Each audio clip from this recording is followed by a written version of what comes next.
Una sa lahat, mga vendor versus tauhan ng LGU. Nagrambulan sila sa palengke. Nangyari yan sa gitna ng road clearing operations. Ang mga vendor nag-beast mode nang kumpiske ng kanilang mga paninda. Ang buong detalye kung ganyan, abangan. Magandang gabi, Pilipinas. Sa Frontline tonight.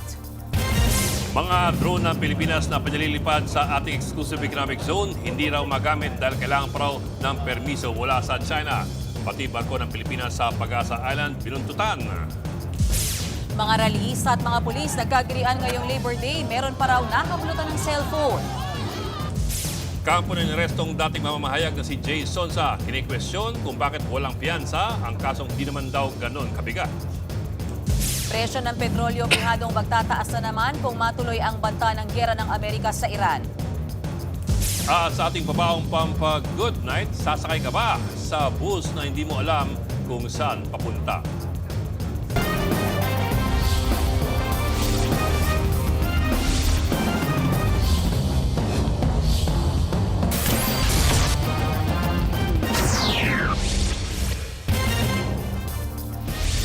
Binuntutan ng China Coast Guard vessel ang barko ng civilian mission na pupunta o papunta na ngayon sa Pag-asa Island. Hindi rin makapagpalipad ng drone kahit na nasa loob pa ng Exclusive Economic Zone ng Pilipinas. Live mula sa West Philippine Sea, nasa frontline ng balita yan si Mobile Journal Arles de los Santos. Arles, nasaan na ang civilian mission?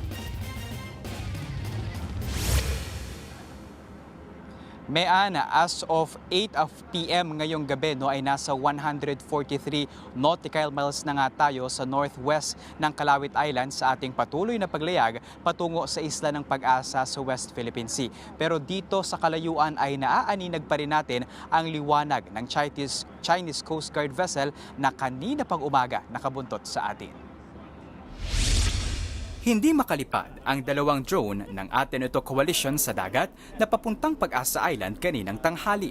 Ayon sa videographer na kasama namin sa paglalayag, paulit-ulit na lumabas ang warnings at errors sa mga drone sa loob ng 40 minuto. Gayon din ang requirement na dapat umanong i-register ang mga ito sa Civil Aviation Administration of China o CAAC. Nagtataka ang koalisyon dahil 137 nautical miles mula sa tubig ng Mindoro ang lugar kung saan ito sinubukang paliparina. Kung tutuusin, pasok pa yan sa Exclusive Economic Zone at airspace ng Pilipinas. Bigo tuloy ang grupo na idokumento ang bahagi ng ika-4 nilang civilian mission sa Pag-asa Island. What I feel is parang nagiging dayuhan tayo sa sarili nating bansa because why do we need to register our drone to their CAAC when in fact our drones are already registered to in our country. Dahil inabutan ng Labor Day sa laot, binigyang pugay ang mga manggagawa, kabilang ang mga mangingisda ng West Philippine Sea, frontline workers at mga tripulante ng MV Kapitan Felix Oca na barkong sinasakyan patungo sa isla ng Pag-asa. Pero habang ipinagdiriwang ang araw ng mga manggagawa, panay ang pagbuntot ng isang China Coast Guard vessel na may bow number 3103 mula pa alas 7:20 ng umaga. Umabot sa 3.2 nautical miles lang ang naging layo nito sa MV Kapitan Felix Oca. Ang naturang China Coast Guard vessel din ang kinasangkapan ng Beijing sa panggigipit sa Philippine Coast Guard noong 2025 gamit ang sonic blaster na mapanganib sa pandinig ng tao. Bagamat hindi na nagulat ang mga kasama sa civilian mission, ikinabahala ng koalisyon ang mabilis na paglapit nito. Talagang malapit at ang medyo nakakabahala, 60 nautical miles away pa lang po tayo west of Mindoro. So ibig sabihin well within our exclusive economic zone ay ini-escort na tayo ng Chinese Coast Guard. Layunin ng civilian voyage ng Ateneo Coalition na magdala ng tulong na pagkain, school supplies at krudo sa mga residente ng Pag-asa Island.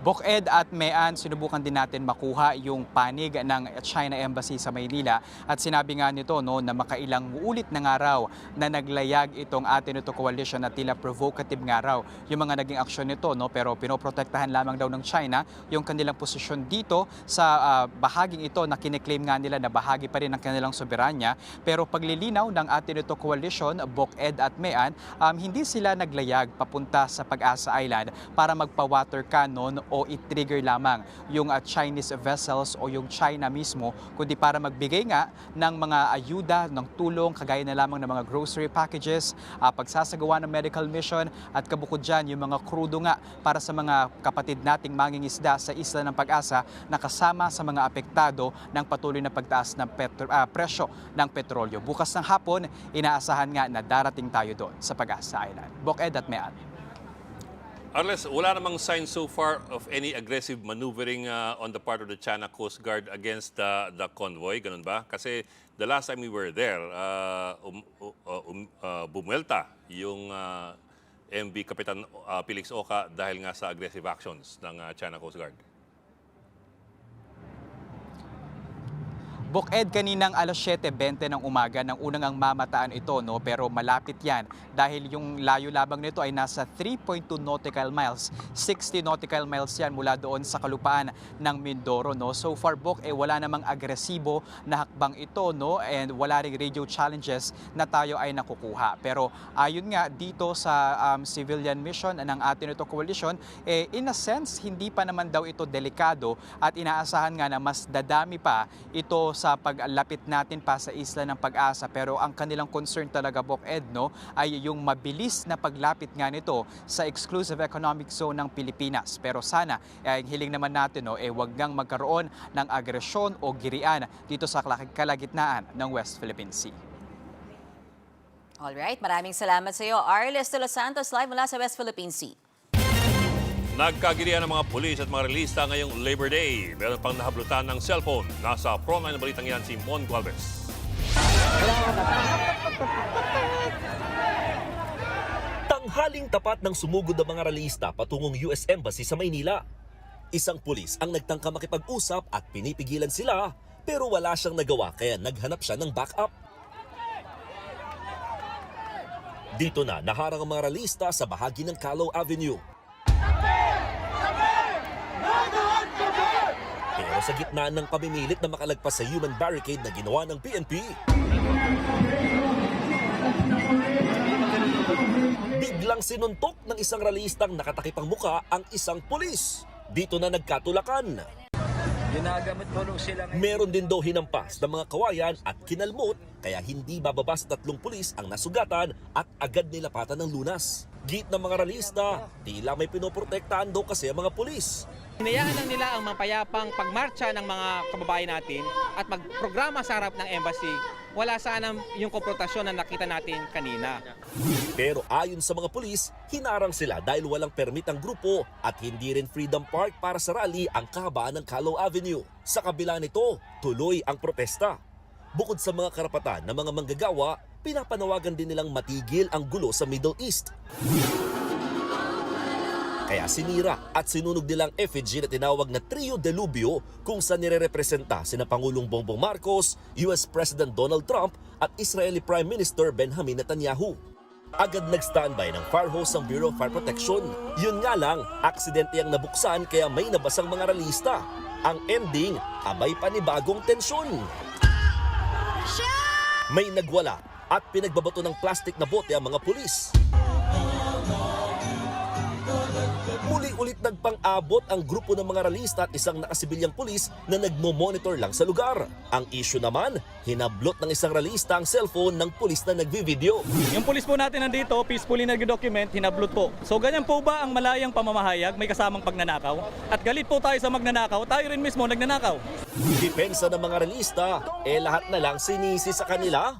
Kasinungalingan yan, kasi lagi na lang pag mayroon kaming pagkilos, lagi na lang kami pinagbibintangan kung ano-ano. Kaya mayroong nanakaw, mayroong kinuha, kaya may sumuntok. Pero pangunahin sila ang namamalo. Sila ang pangunahing nanggugulo sa amin. Bago ang may init na tagpo, maagang nagtipon sa Welcome Rotonda at Espanya Boulevard ang mas malaking grupo ng mga nagkilos protesta ngayong araw ng paggawa. Nagmarcha sila mula Espanya patungong Moraita hanggang sa naharang na sa may rekto.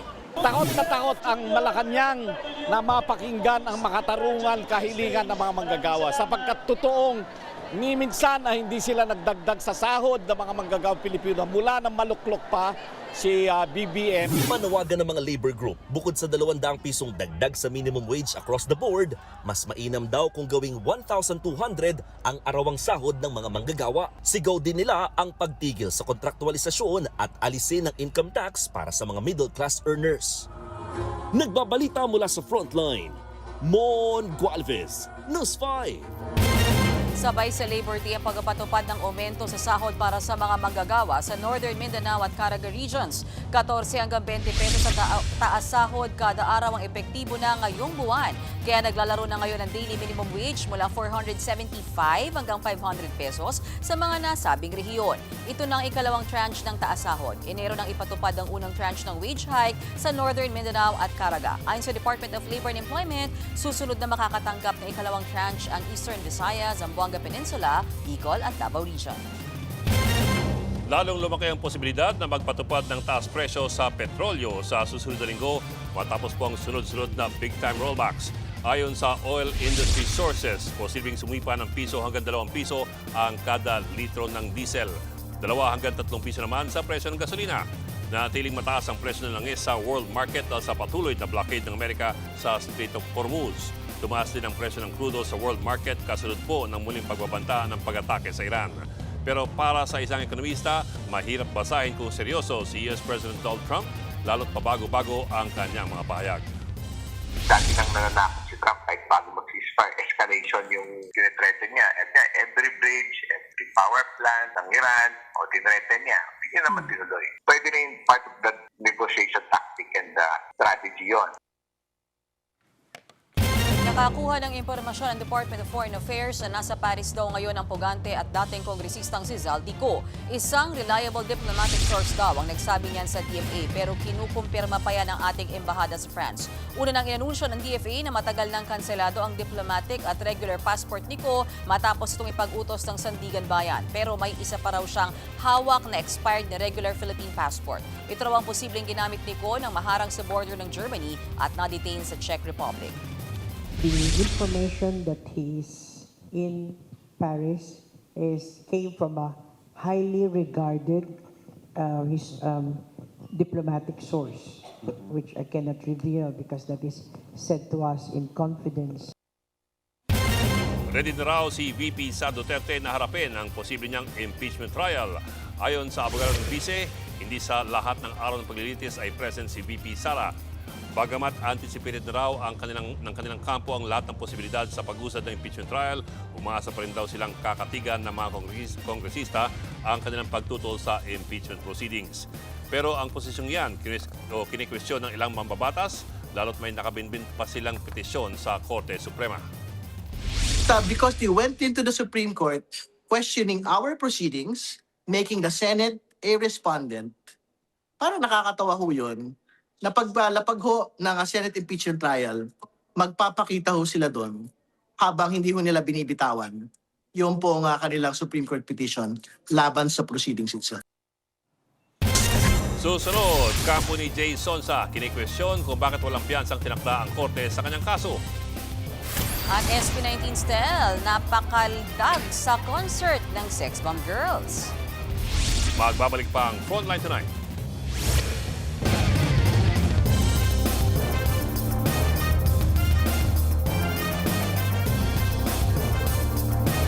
Mga kapatid, Ed Lingaw po, maging maalam at may pakialam sa mga napapanahong balita sa ating bansa. Para sa mas malilimang pagtalakay at paghimay sa mga issue at headlines, mag-follow at mag-subscribe sa social media pages ng News 5.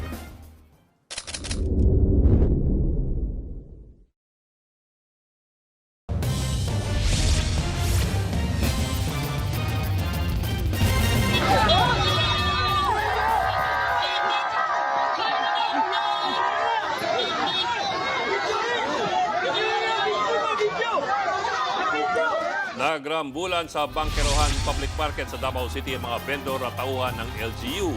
Nangyari po yan sa gitna ng clearing operations noong Miyerkules. Nagsimula ang gulo ng kumpiskahin ng mga paninda ng mga vendor na nakapwesto sa bawal na lugar. Agad namang dumating ang mga pulis at pinagdadampot ang mga sangkot. Nadaan naman yan sa arigluhan. Kine-question ng kampo ng dating mamahayag na si Jay Sonza kung bakit walang piyansa ang kanyang kaso. Inaresto si Sonza sa bisa ng arrest warrant ang Pasay Regional Trial Court para sa kasong unlawful use of means of publication and unlawful utterance na may kaugnayan sa Cybercrime Prevention Act. May kaugnayan yan sa pagpapakalat niya umano ng peking medical records ni Pangulong Bongbong Marcos. Ayon sa korte, not bailable o wala yung piyansa. Pero giit ng abogado ni Sonza, hindi naman daw ganun kabigat ang kaso para sabihing wala itong piyansa. I think nasa mga 6 months imprisonment lang yan. So, mali yung nakalagay. Ang problema, mali ang nakalagay sa warrant of arrest. Our team believe na may pagkakamali sa court. Bakit nag-issue sila ng warrant of arrest na itong kaso na ito, bail is not required. Bail is not required is different from a non-bailable offense. Isang sugatan sa karambola ng 3 sasakyan sa Lucena City sa Quezon Province. Sa pool sa dashcam ang mabilis na takbo ng isang pickup truck nang abutan at mapangga nito ang isang jeep na papasok sana ng intersection. Nadamay pa ang isang nakatigil na AUV. Nawalan umano ng preno ang pickup. Handa namang makapagreglo ang driver nito sa mga biktima. Sa Molabe, Zamboanga del Sur, nakunan sa CCTV ang biglang pagtagilid ng truck sa pakurbadang kalsada. Nasawi ang mag-asawang sakay nito. Nawalan umano ng kontrol ang driver ng truck. Ligtas naman ang kanilang pahinante. Isa naman ang patay habang 3 sugatan ng bumangga sa pulo at pose ng kuryente ang isang truck sa Matalam, Cotabato. Sa lakas po ng impact, tumagilid ang truck at natapon ang mga karga nitong sugarcane o tubo. Natabunan ng mga tubo ang isang mag-anak na tiyempong nasa labas ng kanilang bahay. Nasabing nawalan din ng preno ang nasabing truck.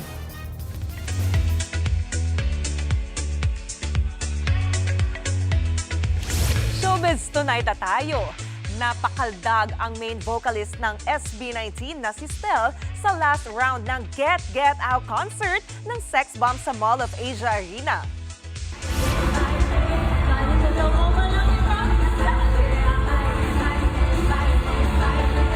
This is DJ Magoy of Barangay Abukay, Pilar Sorsogon.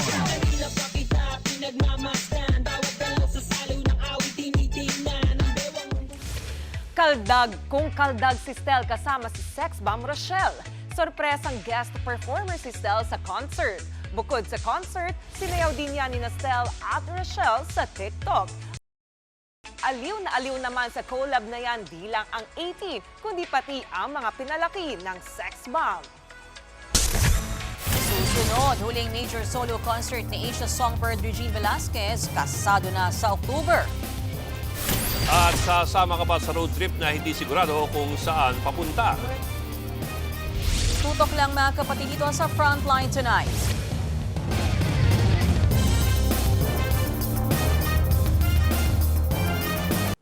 Mga kapatid, Mean Los Baños po, huwag magpahuli sa mga balita at impormasyong dapat ninyong malaman. Para sa mas malawak na balitaan at diskusyon, mag-follow at mag-subscribe na sa social media pages ng News 5.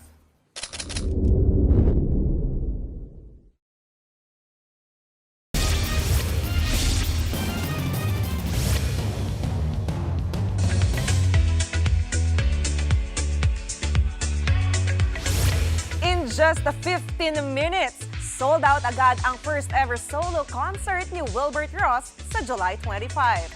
Sa isang video, naging emosyonal pa si Wilbert. Di raw niya inakalang mapupuno ang venue sa New Frontier Theater sa Quezon City. Para naman sa mga hindi nakasecure ng ticket, may day 2 na ang kanyang concert sa July 26. Bukas na ng tanghali ang ticket sale. May concert din ang Asia songbird na si Regine Velasquez. As announced by Ate Reg herself, ito na nga ang kanyang huling major solo concert. Bahagi rin ito ng kanyang 40th anniversary celebration sa music industry.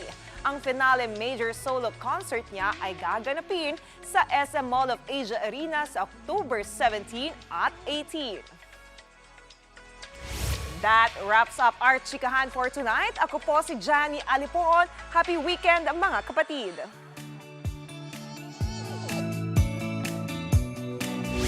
At para naman sa ating pabaong pamag-good night, dapat happy. Dapat lang. Yan ang pinatutunayan ng isang bus sa Switzerland. Nagkakantahan at bukas ang flashlight mga cellphone. Wala po sila sa concert stadium kundi nasa bus. Wala yung ruta kung saan papunta. GV lang, kumbaga. Alam mo yung GV? Good vibes. Ah. Kahit di mo kakilala nakikijam. Libre ang sakay sa unang 3 linggo. 3 linggo ng trial. Imbis din na bus ticket ang chine-check, kinokolekta ng mga organizer ang kanilang experience sa bus. Alam mo, kahit hindi dyan sa bus na yan ang happy place talaga ng Switzerland. Alam mo kung anong hindi happy sa Switzerland? Ano, Miss Mean? Presyo. Nakapunta na si Miss Mean. Mahal, sir. Naghirap na. Pagtapos, noodles na lang ba kinain mo dun? Dapat nila kang Lucky Me Pati tsaka Mali. tubig, tipid ka.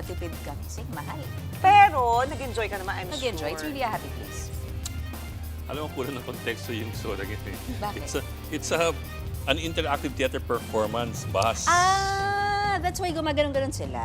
Akala ko wala. That's Oo what nga, I actually, understand, where the riders become part of the Well, performance. yeah. Thanks for pointing that out. Kaya yun walang context kasi overtime tayo. Okay, Kung sige. may oras pa na Yes, lagyan ng mahaba overtime. pa sana, Tayo. yes. Sige. Okay, happy weekend po. Yan po 45. Ay, 30 minutong, 20 minutong pag-himays malaking hintay.